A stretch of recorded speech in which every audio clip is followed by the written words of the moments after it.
Questions. Eu knov someone asket me once, bo Gaur Gopal Das Vhat is the setret mantra for relationships side questions.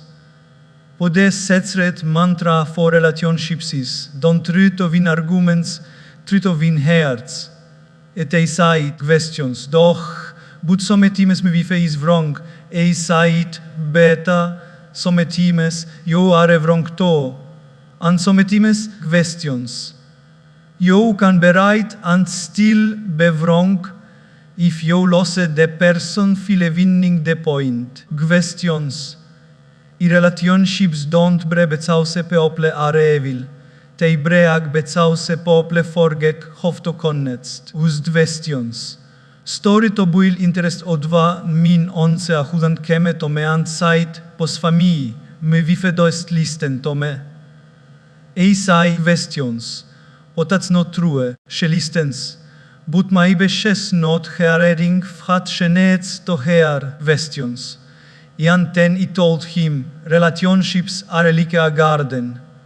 If you only point out the weeds, questions, and never water the flowers, don't be surprised if it stops blooming.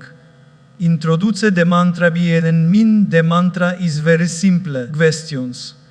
Bo seek to understand before you seek to be understood.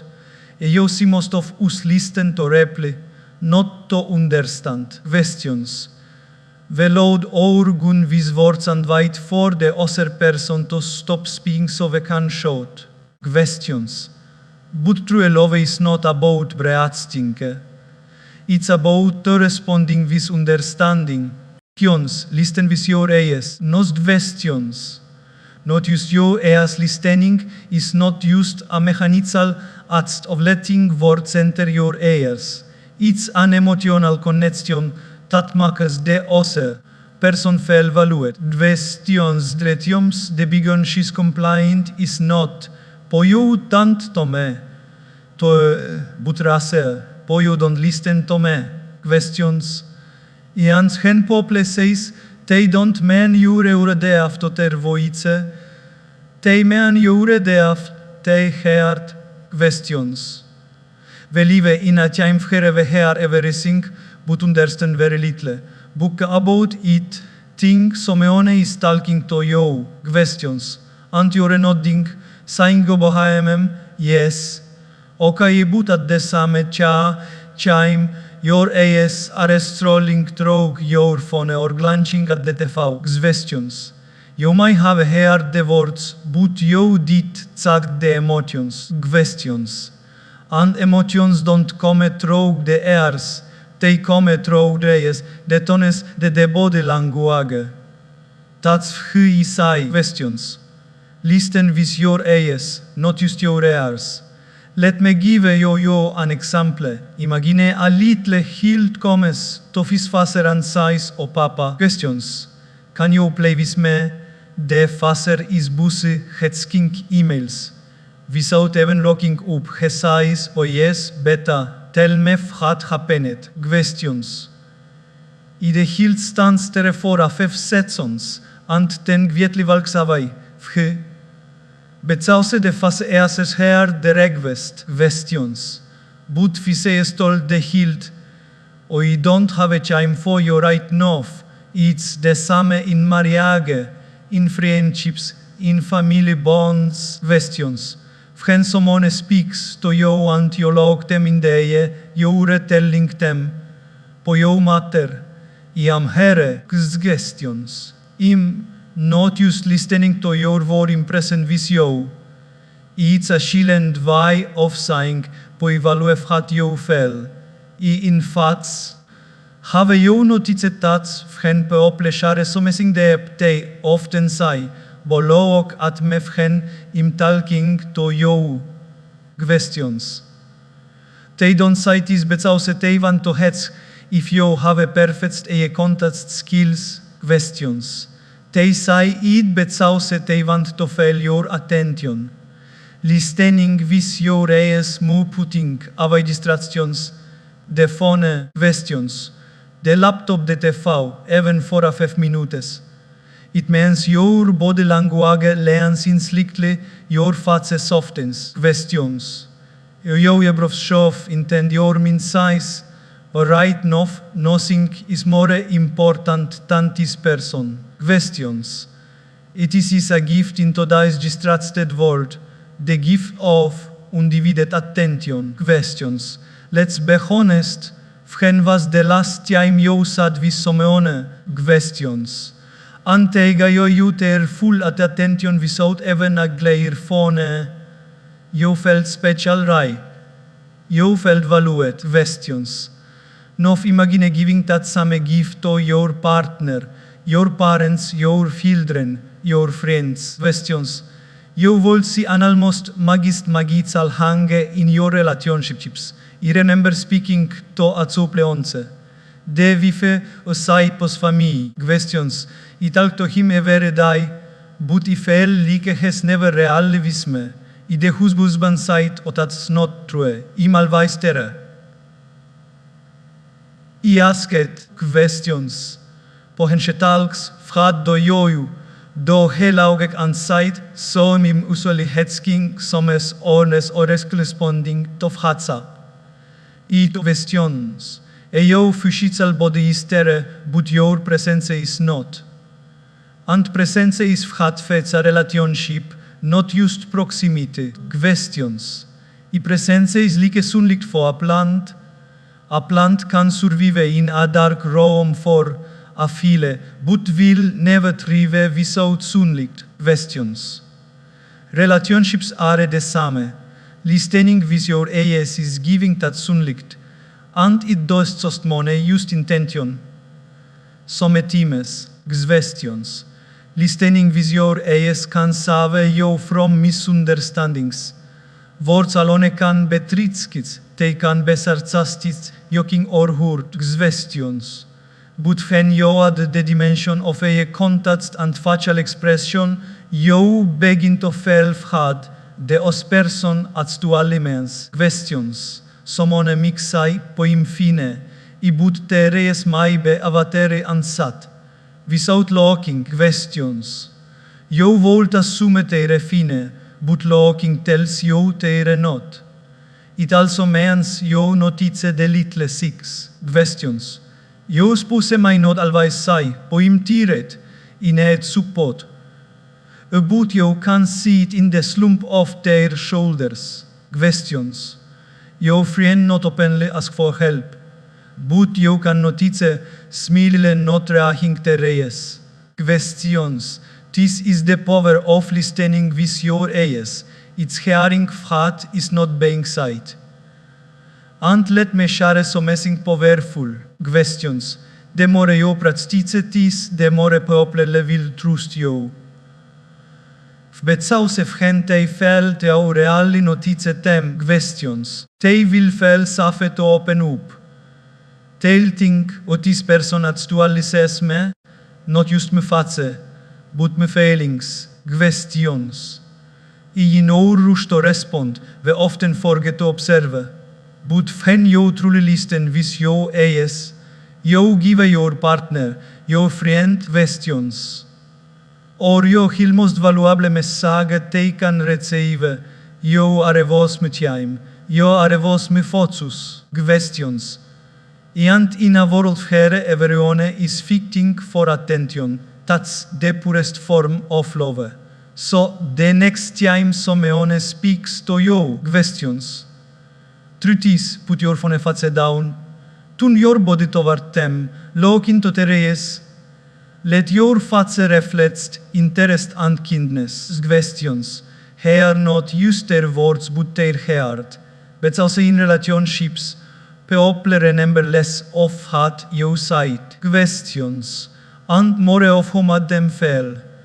If you can master the art of listening with your ears, questions. You won't just hear their words, you'll hear their soul. And that is where true connection begins. Questions. Hosem passi over ego in every relationship. There comes a moment when you have a hoice, a fork in the road. Questions. One pas is paved visego, the other visem passi. Ego sais provat jou arare right, ma che sure take nof jure better, smarter questions, or stronger, I empassi sais understantem, stepem into ter shoes, felfhattere feeling questions. I de hoice jou make in dat moment kan decide vgeser jou relationship grofs closer or drifts apart. Egoistritske questions. I dost always come in the form of arrogance or loud arguments, sometimes ego is gviet sitting in the corner of our heart questions. Fispering, but don't apologize first. Don't let them think they have won. Don't let your guard down. And so, instead of reacting out questions, we forams and build a wall. We wait for the other person to come to us, and sometimes they're waiting to. Dice pass questions. Silence grofs, and albetsause ego wanted the last word. Empathy on the other hand is soft yet strong. Post questions. I tak jest co urage to put aside your need to win and instead focus on understanding. Questions. It's not about aggregating with everything the other person says. It's about genuinely wanting to see the world from their perspective. Questions. When you host empathy over ego, you're saying, "Po your feelings matter to me, even if I see things differently." Questions. Let's take a simple daily example. Imagine you come home from work, tired and hungry. Questions. You open the door and see your spouse sitting on that sofa, strolling the phone. The kitchen is a mess, and dinner is ready. Questions. Immediately ego jums in and says, "Look at this. I've been working all day and they're just relaxing." Questions. Unbelievable you have a hoice. You can walk in and start a fic, or you can pause and ask yourself. Questions. Povhimi belike tis todai. Maybe they had a hard day too. Maybe they weren't feeling well. Questions. Maybe so messing up septeme earlier. When you step into empathy, you put your judgment on hold and hose to your city instead. Questions.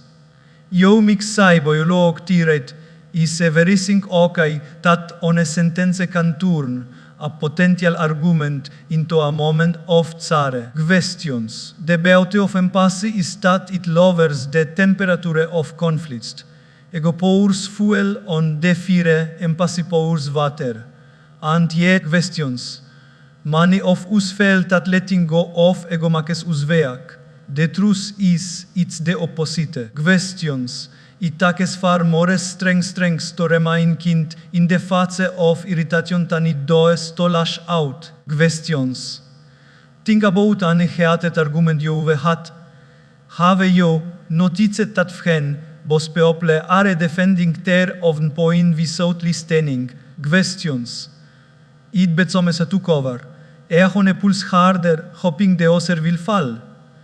But if on a person draws the rope and says, "Questions, po help me understand how you feel this way," the tension passes instantly. Questions.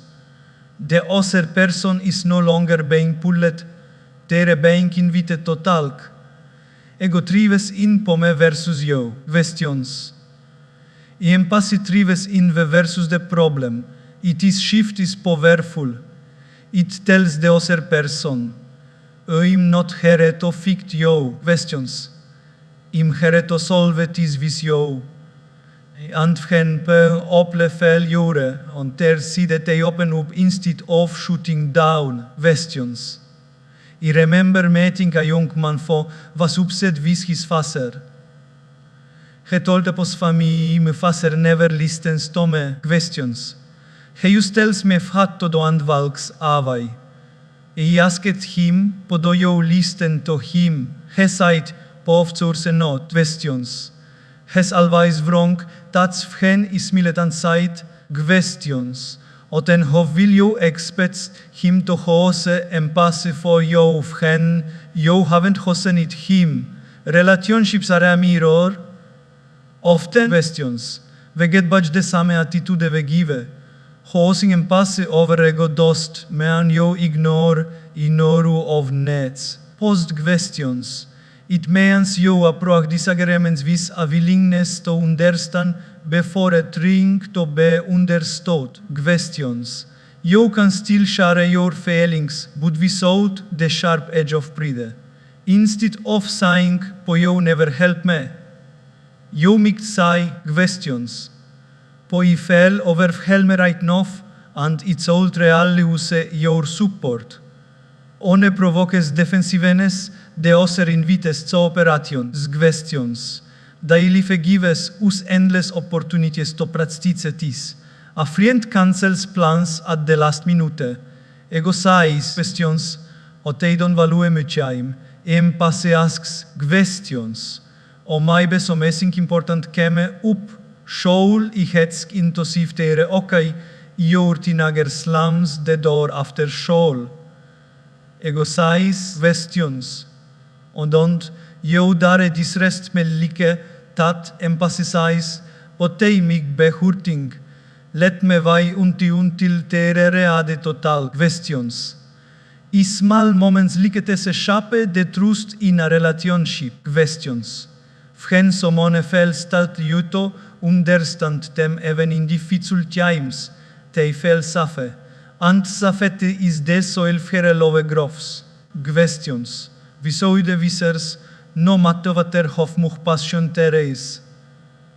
There is an old saying, being affected between them and the heart questions. The relationship losses, ego lives in the mind, it's alzulates compara susures, and pass lives in the heart. It connects questions, tsares and health, so the next time you feel your ego rising, the ugeto bereid to win, to have the last word. Pause, take a breath, ask yourself questions. Of how does this person need from me right now? My victory or my understanding, I can almost guarantee in most cases. Questions. Your understanding will be worth far more to them than any point you solve prove. Questions. Hosing empathy over ego doens just save relationships, it transforms them. It turns conversations into connections. Questions. Arguments into agreements and vals into bridges.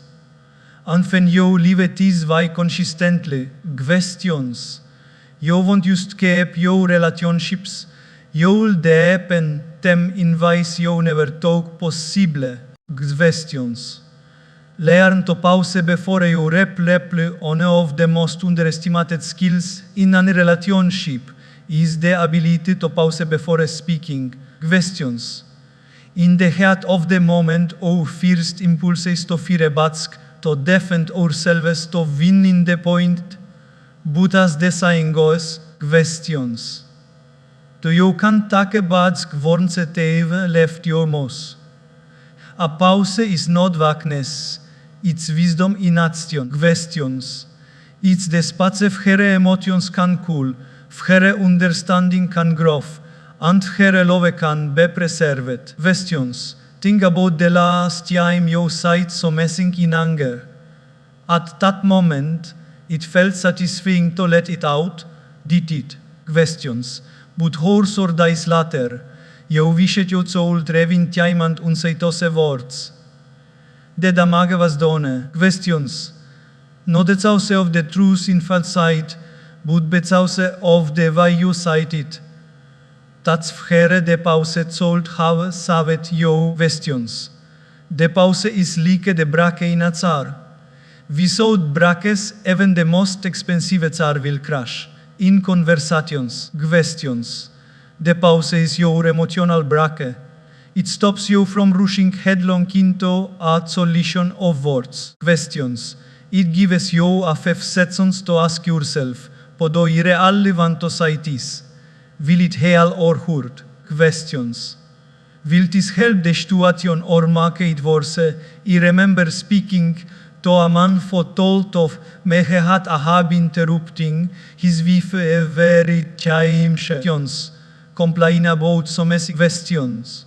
Poi can't help me it, I hesitate, o the moment she says something wrong, I felt the need to correct her. I told him questions, but correction is good, but connection is better. If your correction destroys connection, questions. That's the point, the pause allows you to prioritize connection over being right, questions. Daily life is full of schere moments, pause can make all the difference, questions. Imagine your teenager comes home late without informing you. You're angry, your heart is pounding, and you're ready to let's do them, questions. But instead of shouting the moment they walk in, you take the breath, you wait a 5 seconds, questions. You let the initial surge of anger settle.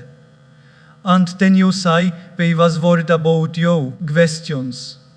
Can we talk about how you did let the knopf, the tone hangs everything. On a proach invites an argument, questions. The other invites a conversation. Pausing also helps you listen better.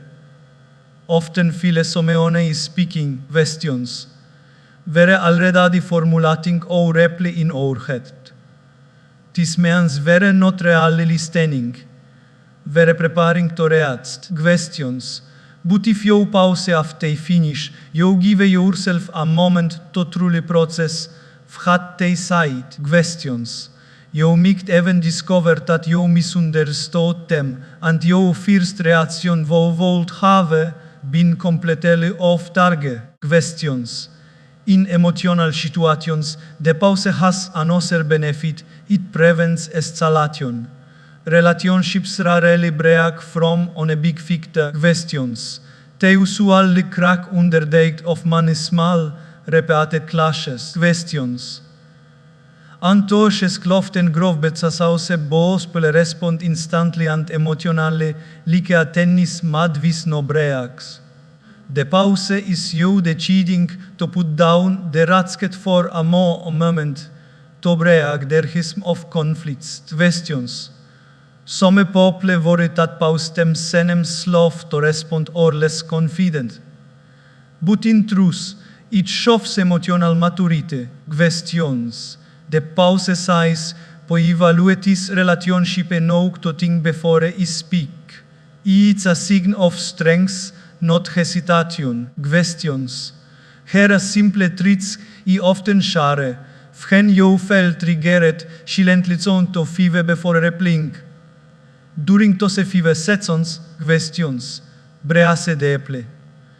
This short gap be enough to turn a harsh rhetoric into a gentle question, questions. Or an accusation into an expression of care. Over time, this habit becomes second nature, questions. And you'll find that your relationships have fewer arguments and more understanding. Let's take our place example, questions. Suppose you're solely sends you an email blaming you for a mistake that was your fault, questions. Your fingers are ready to type a fiery reply, pohov dare you at suseme, this was your responsibility. But you pause, questions. You step away for 10 minutes. You cool down. When you return, you make vrite something like, for you understand your concern, questions. Let's review the steps together so we can find where the mix-up happened, questions. I the second response keeps the professional relationship intact. Feel the first on its old have damaged trust permanently, questions. In family life, the pause is even more precious. All loved ones are the people were most comfortable with, questions. Figmens were also most careless with our words around them. We assume they'll understand or outbursts because they acknowledge us, questions. But the truth is, even the closest relationships can be eroded by careless, repeated hurt, questions. The pause is the filter that ensure love is not buried under layers of unnecessary pain. The pause also creates space for empathy, questions. When you stop for a moment, you give yourself the chance to consider who the other person said or did what they did, questions. You might realize that their tone was anger, but exhaustion. You might see that their words came from stress, post-questions, not from a desire to hurt you. This shift in perspective can completely change your response. Sometimes, questions. Pausing does you save a conversation, it saves a relationship. Y on se met at souple on the brink of divorce. They cite questions. We can talk without it turning into a fight. I ask them to try on a simple rule. Whenever they felt angry, questions.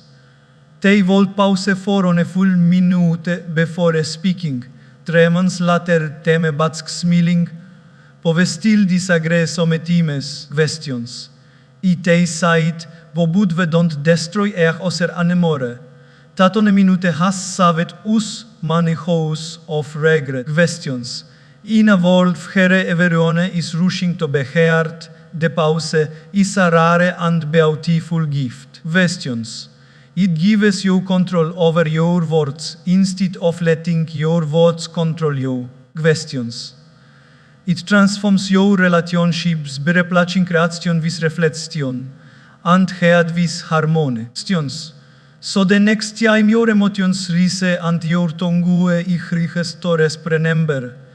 On a pause can save 100 apologies, questions, and in that small gap between what happens and what you say, questions, you hold the power to protect the people and the love that matter most to you. Questions. Appreciate more than you complying in relationships we often forget on a simple truth, people blossom when they are appreciated. Questions. And they deserve when they are constantly criticized. It's like plants and sunlight. Without sunlight, questions. Even the healthiest plant will start to drop further and eventually die. Appreciation is that sunlight for the human hair. Questions. Without it, no matter how strong the relationship is, it will slowly lose its warmth. Unfortunately, questions. Many people fall into the habit of not teaching only what's wrong, feel taking what's right for granted. Questions. If your spouse talks for you every day, after a while you stop saying thank you, but so say you expect it. Questions. If your friend is always there to listen, you stop appreciating and only call when you have a problem. Slowly. Questions. Your words become more about what they did do, instead of what they did over time. Questions. This imbalance can make even the most patient person feel unvalued. Imagine a husband comes home after work. Questions. And the first thing he says to his wife is, questions. Povs the house so messy or a wife forgets her husband not vispochov was your day, I bud vis you forgot to buy the groceries again. Questions. I day after day tes a little compliance chip away at the joy in the relationship. Questions. It's not that we should address issues, we must. But if always criticism and never appreciation. Questions. The relationship starts to feel like a job where the salary is late and the boss never smiles. Questions. Appreciation does need to be grand or poetic. It can be as simple as I love how you always make, maybe without me asking questions. I orbit means a lot to walk time out to help me today. It is a words my senem small. But they are more poor than we realize. Questions. They tell the other person, poesi you, I notice your efforts. eu matter to me, questions. I think about the people who have inspired you most in life, Hanses are questions. They weren't the honest foe, constantly pointed out your flaws, but the honest foe believed in you, and so ragged your questions, and appreciated your strengths. That's bezause appreciation builds people. It gives them the confidence to keep trying questions, even when they fail. I once met a young man who told me he was struggling in his marriage. He said, "Poswami, no matter what I do, questions. Me we find something wrong with it. I fix on a thing, and she points out another. I feel like I can never make her happy. Questions." I asked him, of when was the last time she appreciated you? He talked for a moment and sighed, I can't remember. Questions. That's when I explained to him, it's not that his wife didn't love him. Questions. It's that she had forgotten the art of expressing appreciation. Without those little doses and so argument questions, his motivation was fading. Appreciation has another beautiful effect. It makes the giver feel good too. Questions. When you take time to notice and acknowledge the good in others, your heart naturally becomes softer, warmer, and more loving. Questions. You train your mind to focus on blessings rather than shortcomings. Questions. This shift in perspective can turn an ordinary day into a day filled with gratitude. Oft co urse some people say, os questions, povhyšoul I appreciate them, they don't appreciate me. About relationships are not about keeping score questions, they are about setting an example. If you start appreciating sincerely, you often inspire the other person to do the same. Questions. It might not happen overnight, but over time, your kindness can melt even the coldest distance. Questions. Dai life gives countless us opportunities to appreciate. We just have to look for them. Your partner made your favorite dish. Questions. Appreciate. Your friend remembered your birthday. Appreciate it. Your colleague stayed late to help you finish a project. Questions. Appreciate. Even in tough times, there is something to acknowledge. I know we're going through a lot. Questions. But I appreciate how you still here for me. It is small moments of gratitude that like glue. Questions. Holding the relationship together through storms. I remember reading about a couple who had been married for over 50 years. Questions. When asked about the secret their long-lasting love, the husband said, "I've never stopped saying thank you to a other." Questions. Even when, for the little things, think about that. Hal centurion still taking the time to express appreciation. Questions. No wonder their bond was unshakable. On the flip side, when we complain more than we appreciate, we create an environment of negativity. Questions. It's like a constantly out cracks in a wall but never noticing the beautiful painting hanging on it. Over time, questions. The other person starts to feel that nothing they will ever be know. Questions. That feeling is dangerous because it leads to emotional withdrawal. When people stop trying, relationships stop growing. The truth is questions.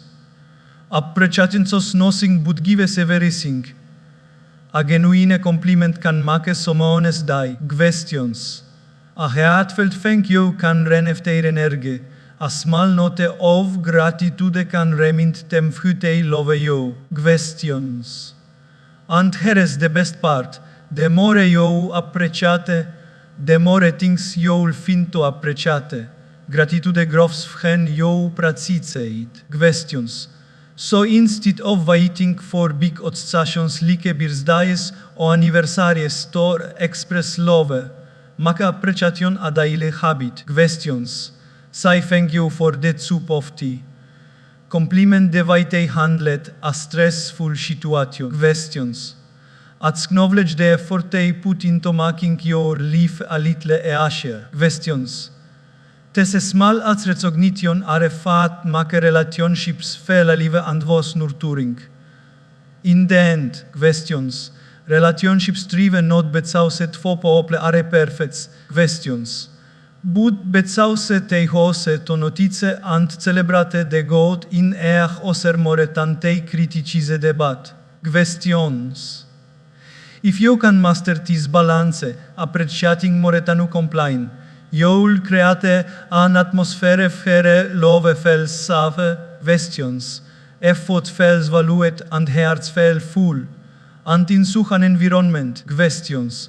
Even the smallest gesture betsomeson talk a reason keep loving oser more deeply every day. Questions. Speak the love language they understand the very persons and gives and receives love in a unique way. Questions. What makes you feel loved now not be the same thing that makes your partner, your healed, or your friend feel loved. Questions. This is fusometime despite our best efforts, but people still say we don't feel loved. Questions. I even though the thing we've been showing it every day. Questions. The problem is the lots of love.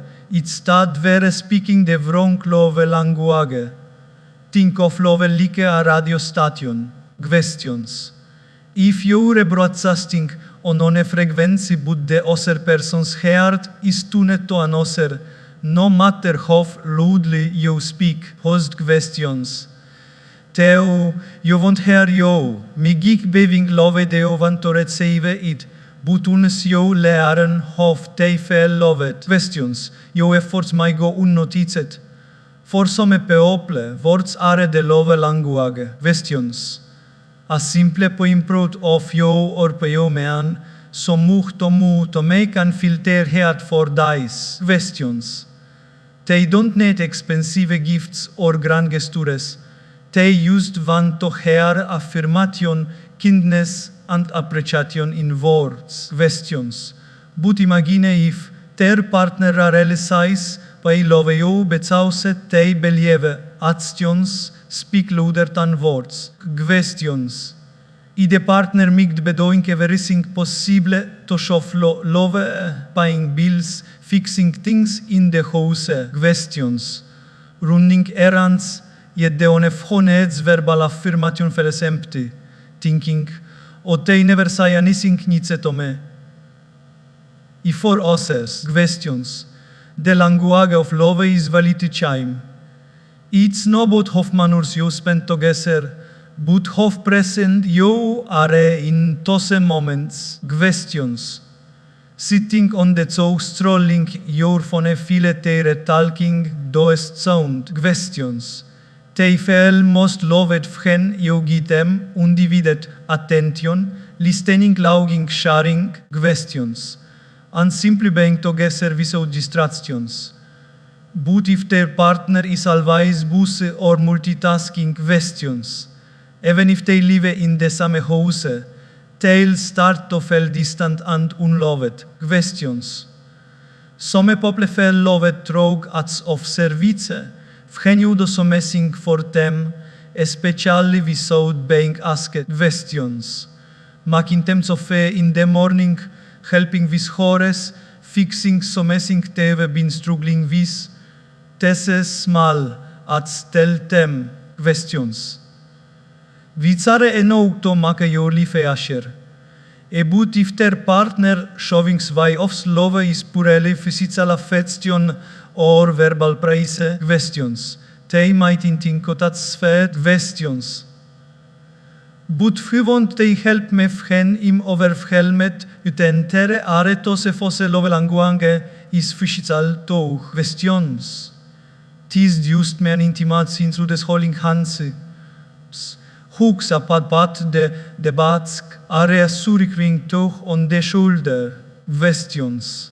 Tese gestures communicate, warms and closenes totem moretan ane words zolt. But if their partner is not naturally touche. Questions. Tei mit godais vishical affusvetstion, leaving de oser percho person failing unwanted even if the love is there. And finale questions. Some prefer most loved through gifts, not necessarily expensive honest, but thoughtful gestures that show you were thinking of them.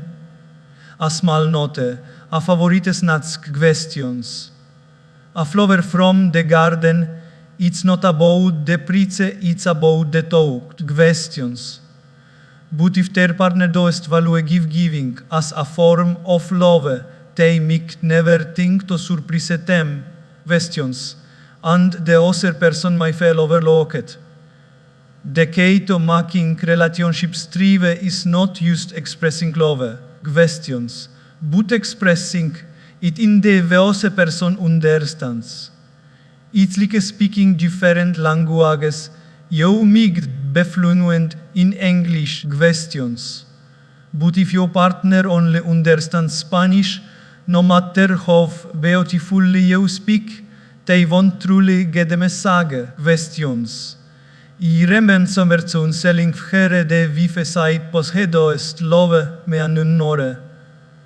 I de husband loket shotskran sait of at, questions. I work 12 hours a dai to provide for you, I fix things in the house, I make sure ure comfortable. I share replie questions. Obut you never spend time with me.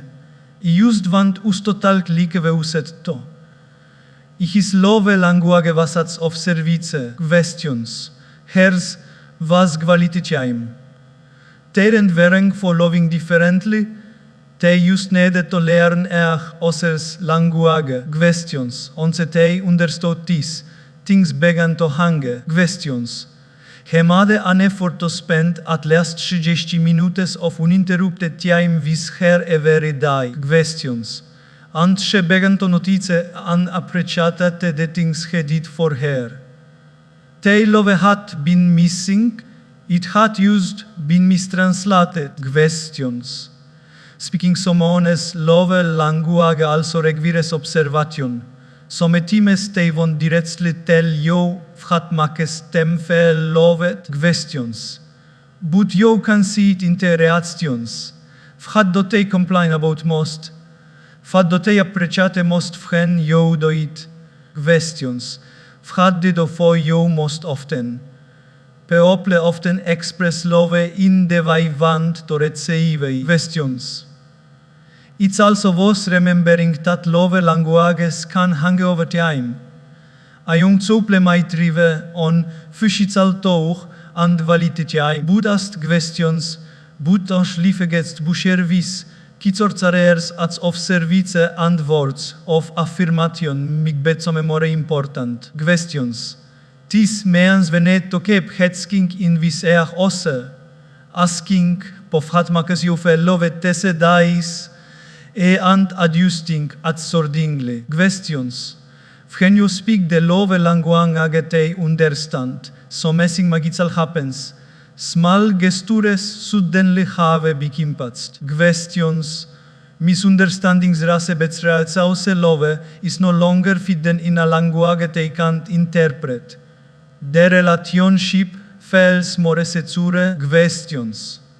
And both people feel seen, valued and cherished. At the heart of it learning some honest love language sanats of humility, questions. It's saying, we will step out of comfort zone to connect with you in the way that means most to you, questions. It's a reminder that love is not just about what we feel, it's about how we make the other person feel. So pay attention, questions. Notitie wat ligt op der ees, notitie wat my shoulders relax after a long day. Questions. Notitie wat makes them smile in dat gwiet genuine way. That's their language, and when you speak it fluently. Questions.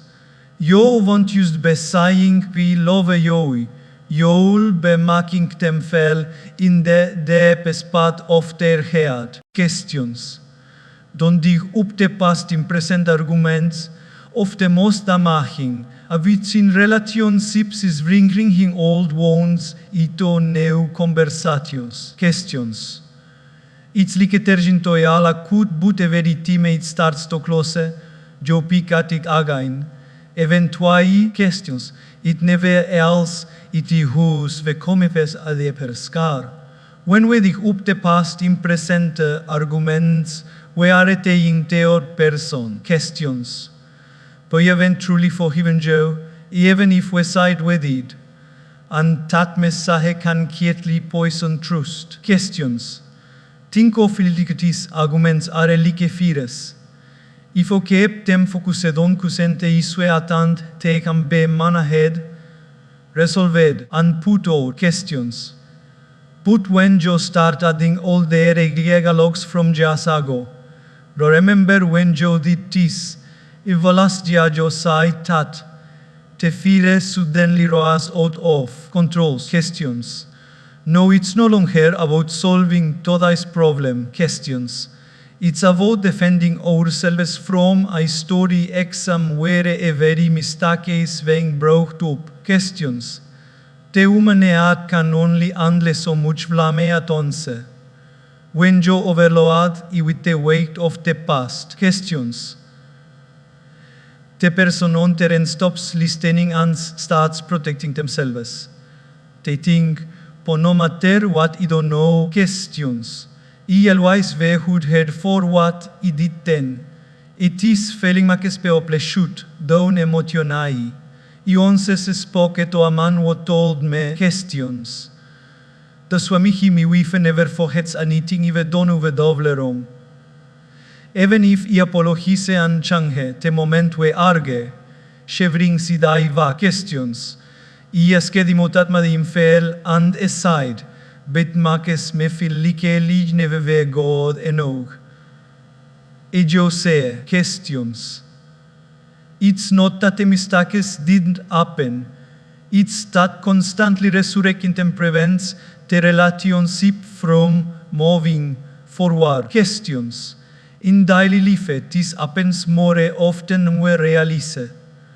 A couple nicht we discussing something small, like forgetting to buy milk, and suddenly it becomes questions. But this is just like the time you forgot mi virtai. O te uw friends nicht we aging o weving latte to lunch, and on a size questions. You always when like these questions. Remember last year's trip when Joe Madeus missed a strain? In no simple problem has turned into an emotional avalanche. Questions. When we bring up the past, it's why we cause and completely let go. Maybe we felt the apology was sincere. Questions. Maybe the wound was the pertante of the person really said. Questions. Or maybe we have been storing grievances like ammunition for the next big fight. Questions. But here is the hard truth. If you keep holding on to past words, you're choosing to carry extra weight in your relationship. Questions. And that weight we slow of you down. This the West men we should ignore repeated and full patterns. Questions. If something keeps happening, it's important to address it. Questions. But there is a difference between discussing an ongoing issue and weaponizing and unknown that was supposed to be resolved. Questions. Bringing up the past should be about understanding and dealing, not about winning a present argument. Questions. On a practical way to avoid this trap is to set a mental boundary during disagreements. They we focus only on what is happening now. Questions. If your partner forgot to do something today, address today's situation. Don't drag in last month or betray years ago. Questions. I vi que epinte conversațion inte present, Gioremore likeli to finin assolutiad of spiraling into habla megame questions. Anote powerful steps genuine forgiveness. Forgiveness is about saging, po it's okay when it was't. It's o deciding questions. Po I won't let this control o itreadio inte future. I true forgiveness means onse aniswe is resolved questions. It's no longer broke to pass away upon. It might remain in memory, but it's no longer used to out questions. I remember a couple I met during a relationship seminar. They had been married for 15 years. Questions. But a very argument they had seemed to include references to teus vans mistake from tre of marriage. Finai questions. I asket te wif jove forgiven him, WHG jo stivring il up. Shesai questions. O because I want him to remember how much he taught me. I gently told her questions. But I can't remember the lesson without yo reopening the wonder very time. If you want the future to be better, questions. You have to stop making the present blade vista that is good. Even we stop digging up the past, questions. We give the relations pass to grow. We create an environment where mistakes can be ulehed, acknowledged from questions, and truly left behind. This will trust, because the other person can start their growth we were recognized. Questions. Not overshadowed with old failures. Imaginative view tried improve, so meone kept reminding of your worst moments. Questions. Jo eventually stop thinking, but what's the point? They never say me differently. But when so meone says, questions. Poi cano jo ma de mistakes before, but I say o much jo ve changed, id motivates, jo to keep hitting better. Questions. Not bringing up the past is also a signal of respect. It says, pay trust you and know to the out, what you are to die. Questions, not what you were back then. Questions. This shift in focus and helps the relationship style live in the present instead of ventraped in the shadow of all events. Questions. Of course, letting go is not always easy. Questions. The past can feel like a safety net, submitting to fight back on when we fail or to powerless in the moment. Questions. But real strength in relationships comes from resisting that temptation. It's choosing to face today's conflict on its own terms. Questions. With the aim of resolving it rather than proving a lifetime of points. So the next time you find yourself about to say questions, this is huslik time you stop. Take a breath. Ask yourself, how we bringing this upel help to solve the current problem? Questions. Or we it just add more pain? If the answer is let it go. Focus on the no. Because the love, like life, questions can only grow in the present. And the more we chose to stop digging up yesterday's graves questions, the more space we create for today's garden to bloom.